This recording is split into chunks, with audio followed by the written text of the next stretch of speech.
Dans le cadre de ce cours d'Arduino, nous allons vous présenter l'aboutissement de notre projet.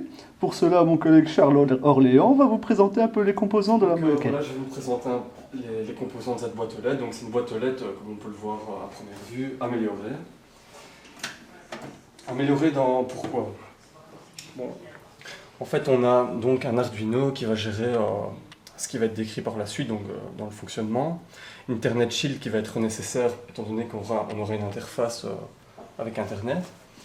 Un servomoteur ici, qui lui va servir donc à ouvrir ou fermer la boîte aux lettres, de façon à ne plus utiliser la clé, comme ce sera expliqué par la suite.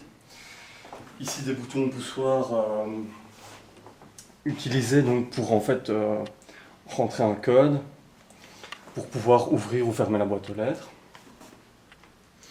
Et à l'arrière, donc là on a utilisé l'espace libre pour le câblage, pour pas que ça encombre trop l'intérieur de la boîte aux lettres. Et les connexions au niveau USB pour l'Arduino et Ethernet Shield juste au-dessus. Bien, nous allons dès à présent passer à la simulation de cette conception améliorée. Premier cas de figure, imaginons que le facteur ou un fournisseur apporte un colis donc trop grand pour être rentré par l'orifice ici.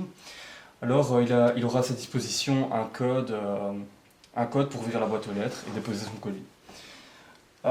Ce code donc est d'abord composé au niveau du potentiomètre par l'allumage de 3 LED.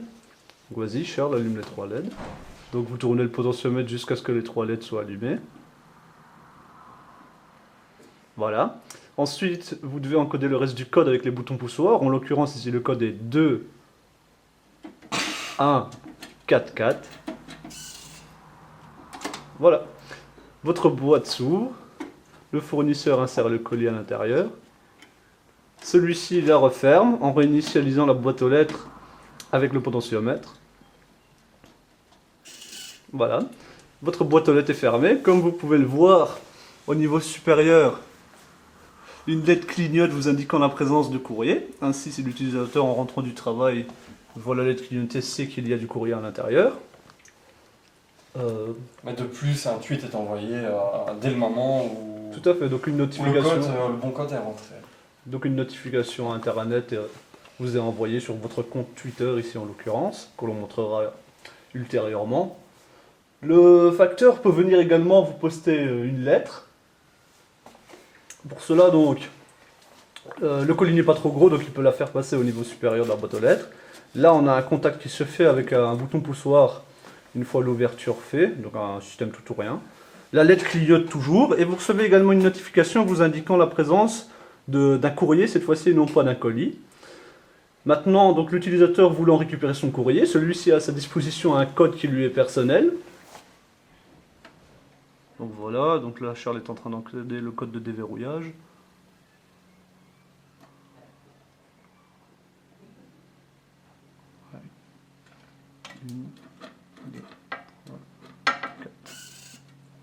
Voilà.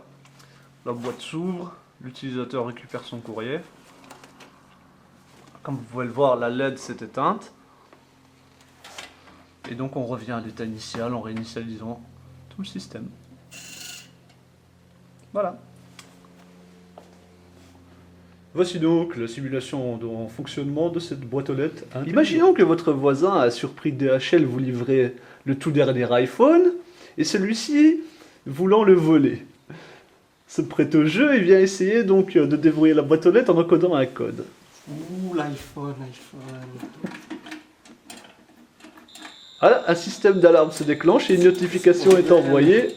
C'est quoi cette boîte aux lettres? Je comprends pas. Une notification vous est envoyée signalant qu'une personne est en train d'essayer de commettre une infraction sur votre boîte aux lettres.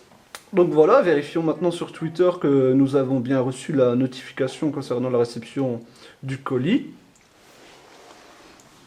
Donc en vous connectant à votre compte ou alors en vérifiant sur votre téléphone, vous pouvez voir que vous avez réceptionné un tweet vous signalant la présence de colis au sein de la boîte aux lettres. Comme vous pouvez le voir, celui-ci a été envoyé il y a une dizaine de minutes. Voilà.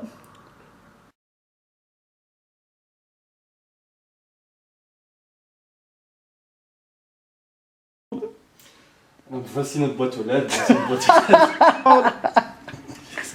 Donc voilà, Mais Charles, voyons, quel est l'intérêt de cette boîte aux lettres, dis-moi. c'est très simple, Riles. En fait, cette boîte aux lettres vous serait utile